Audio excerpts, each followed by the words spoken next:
En vrai, c'est ouf parce que, en même temps, j'ai l'impression qu'on fait de gros progrès dans l'écosystème crypto et DeFi, et en même temps, il y a encore tellement de trucs qui vont pas. Le truc, c'est que on est dans un secteur qui non seulement est jeune, mais dont la base de l'idéologie, c'est la notion d'open source, où tout le monde peut venir construire sans demander d'autorisation, d'avoir de diplôme, etc. Si bien que, du coup, ça crée un environnement juste chaotique, dans lequel l'innovation est permanente, mais est toujours accompagnée de nouveaux problèmes. Et c'est d'ailleurs pour ça qu'on aime cet écosystème. Donc dans cette vidéo, on va dézoomer un peu et regarder ce qui a vraiment évolué dans ce milieu. Est-ce qu'il y a des choses à améliorer? Spoiler, oui. Et dans la deuxième partie de la vidéo, je vous montrerai un outil qui, je pense, va en intéresser plus d'un parmi vous. Je vous en dis pas plus. C'est parti. Dans les progrès qui ont été effectués, on est obligé de citer la DeFi, la finance décentralisée. Déjà, l'existence même de la DeFi est un pas en avant colossal dans la décentralisation et la réattribution des services financiers. Nous, on a la tête dans le système, donc on voit plus à quel point c'est ouf, mais si on dézoome un peu, on est clairement en train de créer une énorme toile d'araignée qui est gérée par toute la communauté et qui permet de faire des prêts, des emprunts, des rendements, etc.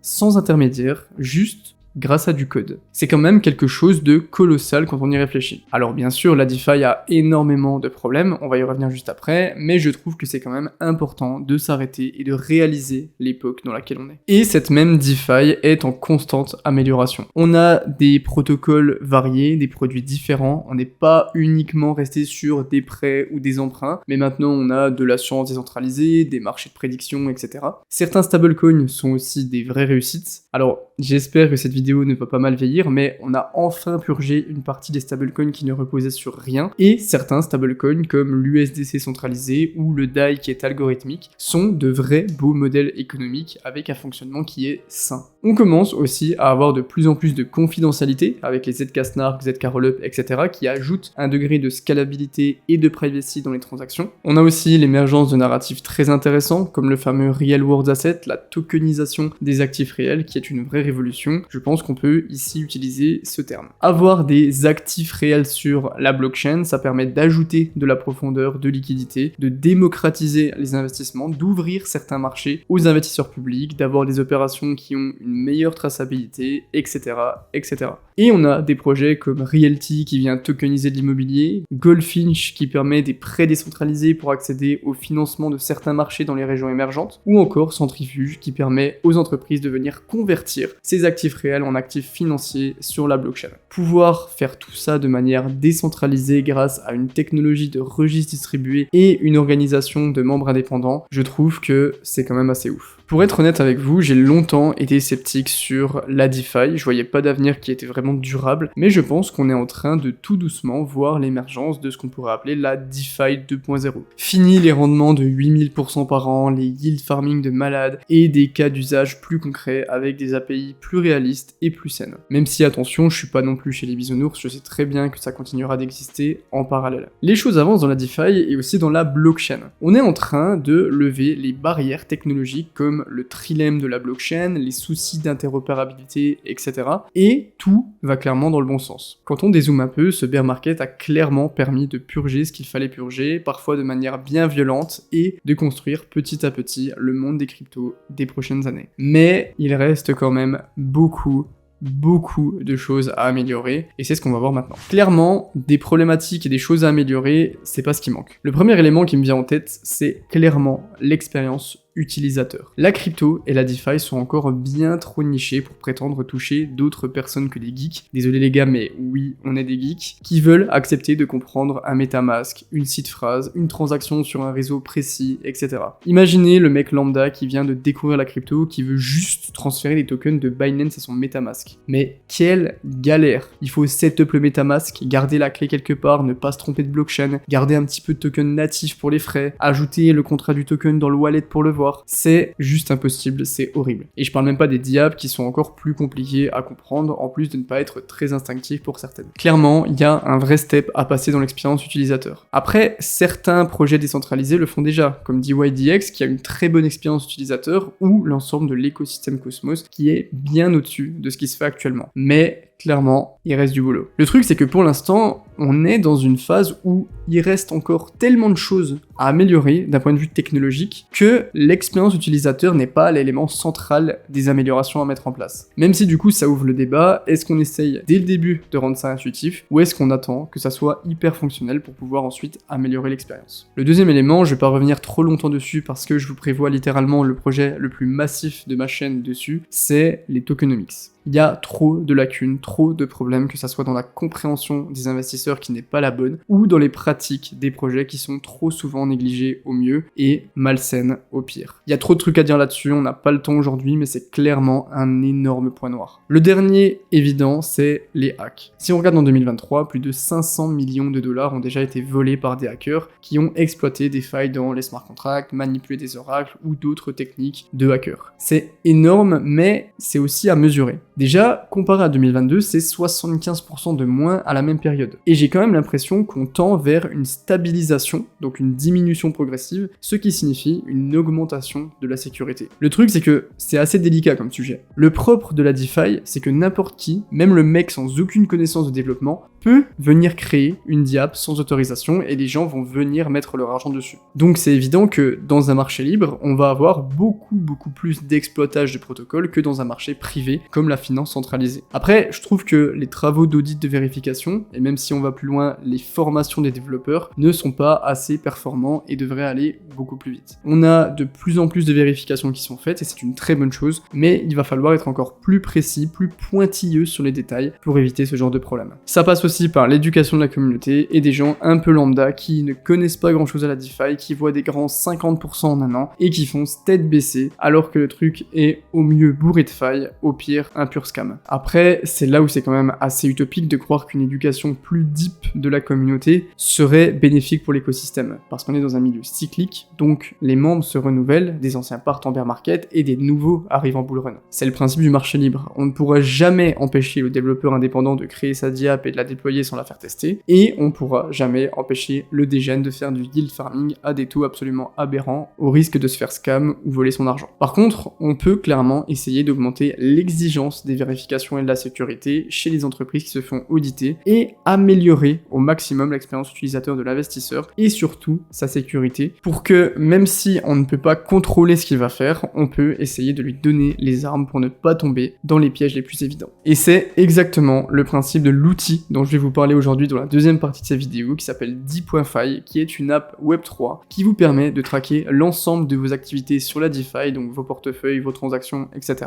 Et surtout, c'est un projet qui a développé une sorte d'antivirus Web3 qui a permis d'empêcher presque 3 milliards d'être volés en 3 ans. C'est le partenaire de cette vidéo, merci à eux, et on va regarder ça un petit peu plus en détail. Quand vous arrivez sur le site de D.Fi, vous voyez qu'on a plusieurs onglets sur la gauche qu'on va passer un petit peu plus en détail, mais le premier truc sur lequel on tombe, c'est un dashboard avec un suivi de vos wallets. Si vous allez ici sur Address Book, vous pouvez ajouter tous les wallets que vous voulez, donc que ce soit les MetaMask, les exchanges, les wallets EVM, Solana, Cardano, Ledger, Cosmos, etc. Moi, je me suis fait un petit wallet avec juste un MetaMask un peu random, mais j'ai un compte avec tous mes exchanges, tous mes wallets qui sont référencés, c'est bien pratique, du coup ça me permet de savoir mon solde et le suivi de tous mes portefeuilles en temps réel. Vous voyez que sur ce wallet, j'ai 195 € et je suis sans profit sur les 24 dernières heures, oui les gars. Et donc vous pouvez traquer tout simplement tout ce que vous avez sur toutes les blockchains différentes. Vous voyez que j'ai la douce somme de 1,70€ sur la BNB Chain. Si je vais ici, je clique sur mon wallet et je vois tout ce que j'ai, tous les tokens que j'ai. Bon là vous entendez, il n'y a pas grand chose. Il y a un petit peu de BUSD, il y a un tout petit peu d'Ethereum, mais ça vous permet de traquer, de voir tout ce que vous avez en temps réel et ça vous permet surtout de ne pas oublier certains tokens à droite à gauche. Croyez-moi, ça va très vite. Je pense que je suis loin d'être le seul à avoir oublié des bagues à droite à gauche de stacking sur des DEX, sur des wallets, sur des trucs un petit peu obscurs qu'on fait, qu'on set up et au final qu'on oublie. Et c'est des sommes qui peuvent être significatives, surtout si vous faites des profits dessus. Donc ça c'est la première chose, c'est le dashboard que beaucoup d'entre vous peuvent trouver très utile. Rien que si on s'arrête à ça, il y aurait déjà un vrai intérêt. Je vous ai dit que D.Fi était une sorte d'antivirus Web3 et DeFi. Et si on descend un petit peu, vous voyez qu'on a un onglet Save avec Shield et Scanner. Le Shield, c'est tout simplement une analyse en continu des smart contracts qui sont connectés à votre portefeuille, ainsi que les tokens. pour qu'on ait une sorte d'audit permanent et d'analyse de votre wallet pour savoir s'il est à risque ou pas. Là, on est sur un wallet test, donc forcément, il est analysé, il n'y a pas grand-chose. Mon wallet a 100% de safe risk, donc il n'y a aucun risque. Mais si jamais vous êtes connecté à des smart contracts un petit peu douteux, s'ils voient que le smart contract a des failles ou qu'il y a des mouvements un petit peu bizarres, ils peuvent vous signaler les contrats à risque que vous allez pouvoir révoquer très facilement directement via le dashboard du Shield et mettre en évidence les tokens les plus à risque pour les plus dégènes d'entre vous. L'autre onglet très intéressant et que j'utilise de plus en plus depuis que j'ai découvert DeepFi,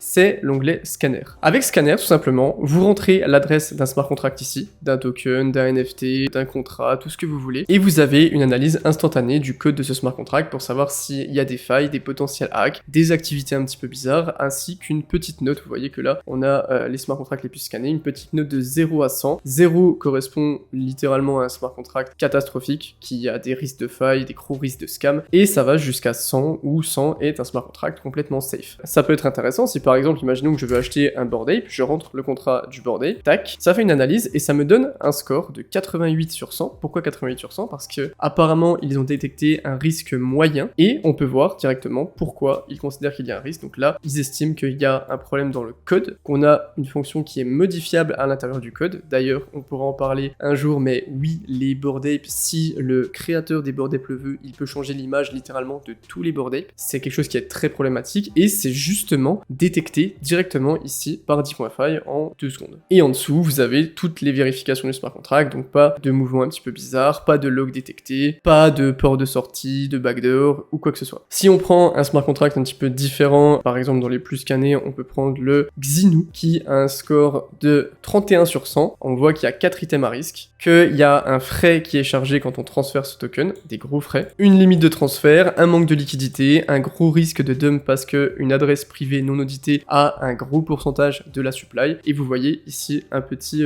diagramme qui vous explique justement où sont les problèmes, avec un score par rapport à chaque caractéristique d'un smart contract. Donc les holders, vous voyez que le score est de 23, c'est très faible. Pourquoi? Parce qu'il y a un gros wallet, on l'a vu ici, qui a une grosse partie de la supply. La liquidité est extrêmement faible, elle a littéralement un score de 0. Le contrat 48 est un petit peu plus haut, mais ça reste un contrat à risque. Et bref, vous avez toutes les informations là-dessus, le top 10 des tokens, etc. Dès que vous avez un smart contract, vous pouvez littéralement faire l'analyse du projet via DeepFi comme vous le souhaitez. Si vous allez dans la barre de recherche sur DeepFi/claim, vous arrivez sur cette page qui s'appelle DeepFi Social Profile, qui est une version pro de l'antivirus que je vous ai montré juste avant, où vous avez des features plus avancées pour ce qu'on appelle les early adopters, donc il y a un certain nombre de personnes qui auront le droit à l'accès de Social Profile. Pour être un early adopter, il faut aller claim votre mention. Vous voyez que si on va là, on a besoin d'un code d'invitation, vous n'en avez pas forcément besoin puisque vous allez juste à aller un petit peu en dessous ici. Vous avez ici un onglet qui s'appelle How to get an invitation to the DeepFi Social Profile, et si vous cliquez dessus, vous avez tout un guide, ça bug un petit peu, qui vous explique comment pouvoir claim votre mention d'early adopter. Dans la version pro, vous voyez qu'il y a pas mal de features qui sont améliorées pour les early adopters. Vous avez plusieurs adresses que vous pouvez traquer. Vous pouvez ajouter aussi les adresses EVM et non EVM ainsi que les exchanges. Des améliorations aussi à venir. Enfin bref, pour ceux qui utilisent l'antivirus DeepFi, je vous conseille d'aller faire un petit tour. Juste au-dessus du site de DeepFi, vous voyez que vous pouvez aller ici pour vous inscrire pour une grosse annonce apparemment qui arrive le 10 octobre. Je vous en dis pas plus, mais c'est apparemment l'une des plus grosses avancées. Ça fait plus de 3 ans qu'ils travaillent sur ce projet, et donc vous pouvez vous inscrire gratuitement et rentrer votre email pour avoir une annonce de cette exclusivité qui arrivera donc le 10 octobre, sûrement le lendemain de la sortie de ma vidéo. Franchement les gars, pour être honnête avec vous, je ne connaissais pas DeepFi avant qu'ils me contactent pour qu'on travaille ensemble, mais c'est clairement un outil que j'utilise et que je vais vraiment utiliser, surtout tout ce qui est safe, scanner. L'outil scanner, je le trouve incroyable, ça vous permet justement d'éviter de vous faire scam ou d'entrer dans des contrats sur la DeFi qui peuvent être extrêmement mauvais et néfastes et vous faire perdre beaucoup d'argent. Sachant que l'utilisation est gratuite, ça va clairement rentrer dans ma liste d'outils que je vais beaucoup utiliser avec les bubble maps, token unlock, etc. pour faire mes analyses de projet. J'espère que vous avez kiffé cette vidéo, n'hésitez pas dans les commentaires si vous avez une question. C'était Iril, prenez soin de vous et on se retrouve très bientôt. Ciao les gars.